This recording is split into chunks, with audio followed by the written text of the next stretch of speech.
Vice Versa, film de Peter Docter et de Ronnie Del Carmen, si je n'écorche pas les noms. Film d'animation produit par Disney et Pixar. Donc depuis... considérez que les films Pixar, c'est du Disney à partir de l'achat de Pixar par Disney. Oubliez, oui, non, les films Disney et les films Pixar, c'est pas la même chose. À partir du moment où Disney a acheté Pixar, c'est eux les patrons. Et donc, un film Pixar, maintenant, c'est un film Disney. C'est comme les Touchstone Pictures qui a toujours appartenu à Disney. C'est comme Miramax, c'est comme Marvel, c'est comme Lucasfilm. Maintenant que c'est acheté, depuis que c'est acheté par Disney, c'est estampillé Disney. À part des exceptions pour Marvel. D'abord, j'ai un petit message pour les anti-Disney. Ceux qui disent oui, Disney c'est une compagnie qui débilise nos enfants, qui est en plus remplie de sous-entendus sexuels, qui ne font que des tafioles écologiques. Disney c'est le mal, Disney c'est... Allez vous faire foutre. Je suis un grand fan de Disney. J'ai été nourri au Disney depuis l'enfance. J'estime ne pas être tout à fait écolo. Et tout simplement, allez vous faire foutre. Je n'en démordrai pas. Pour ce qui est du film Vice Versa, c'est le meilleur film, pour l'instant, que j'ai vu cette année. C'est simple, c'est du Disney comme je les aime.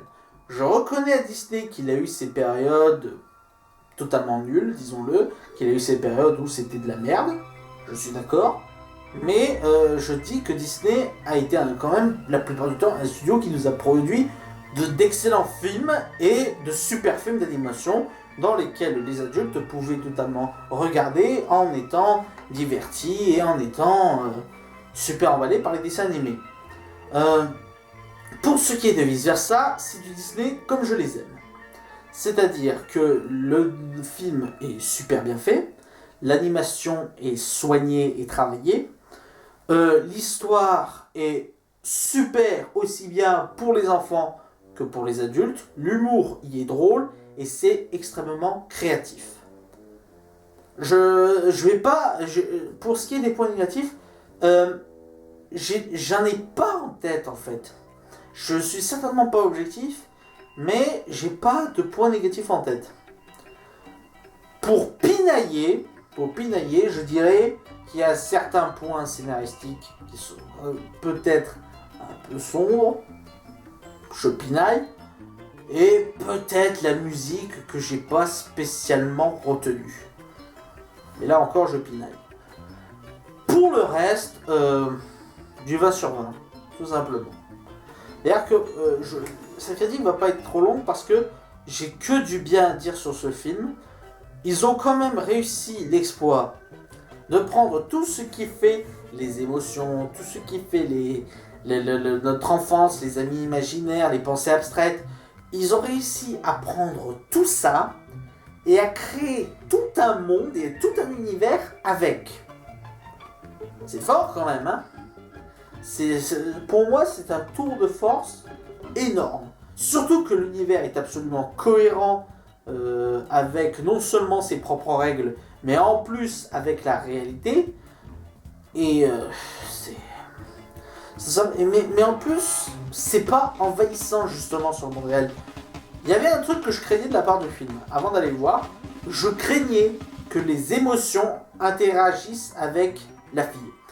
Dans le sens où, qu'à un moment donné, la fille, je ne me souviens plus de son nom, la fille se met à parler avec ses émotions en disant « Ouais, moi je suis Joa, je t'accompagne depuis toujours. Ah oui, c'est bon ?» Le film aurait fait ça, j'aurais considéré que c'était de la merde. Ils sont pas fait cette facilité, et j'irais même plus, ils ont fait mieux. Ils ont fait un truc énorme, c'est que tout ce qui se passe dans la tête, dans le monde des émotions, ou c'est de l'aventure, ou c'est des choses qui ne sont pas prévues et tout ce qui se passe dans le monde des émotions rend crédible le monde réel. Parce que si tu enlèves tous les passages qui ne se passent pas dans le monde réel, l'histoire reste cohérente. L'histoire reste cohérente. C'est l'histoire d'une petite fille qui subit un déménagement et qui a du mal à faire avec ça et qui tombe un petit peu dans une dépression avant de retrouver ses parents, avant de se rendre compte qu'elle a fait une erreur. C'est tout simplement génial. C'est génial parce que on te fait tout un mode d'aventure avec les émotions, avec la joie qui ne veut pas que la tristesse se mêle des émotions de la fille. On te fait tout ça et on te rend ça dans le monde réel, un truc qui se passe dans la vie de tous les jours. Je ne sais pas si vous vous rendez compte du tour de force super qu'ils ont fait. Pour moi, c'est absolument génial. Et pour ce qui est du message sous-jacent du film, je dirais que c'est un message qui s'adresse à la fois aux enfants mais aussi aux adultes. C'est-à-dire que y a des gens qui ont reproché que le film ne contient en fait qu'une seule émotion positive, à savoir la joie. Le reste c'est tristesse, colère, peur et dégoût. Et du coup ce ne sont que des émotions négatives. Et justement, non. Le message même du film, c'est qu'il n'y a pas d'émotion négative. Tant que ce n'est pas poussé à l'extrême.